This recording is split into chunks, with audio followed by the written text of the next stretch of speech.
My name is Valerie. I am the director here right now. This is not the original building. The original building is actually downtown. It has been demolished at this point, but there is a park there called, I think it's Woodard Park, and I could be wrong on that. And that's where the actual Congress building was. Congress sold us Roseneath, well, Congress Funeral Home, 1983, I think.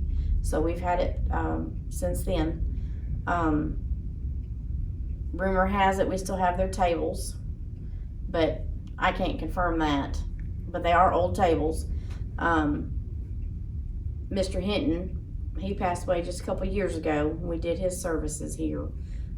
He was a sweet, sweet man, and his daddy was the one that was one of the original lawmen. The stone has been replaced a couple times. A couple years ago, Sheriff Balance got together the money and replaced the stone where it actually happened. It had been vandalized so much, people chipping off and taking little pieces of it and all that.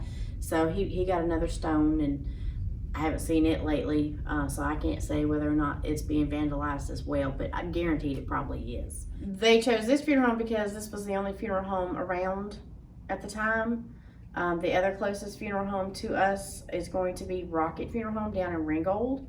So it was not feasible for them to take them down there. It just made more sense to come up to Arcadia. So that's why they brought them here, well, there. And Mr. Conger's, of course, some of the lawmen were from this area. So that was the funeral home at the time. So Mr. Conger's took care of all of that. Of course, when they brought him to town, word had already gotten around, from what I gathered, word had gotten around and there was a large crowd already outside of the funeral home when they got back. So, of course, everybody's trying to take a peek, do what they could. From what I understand, they did the embalming and they shipped them to Texas to another funeral home for the services to actually be conducted. So I doubt they did any dressing or anything like that.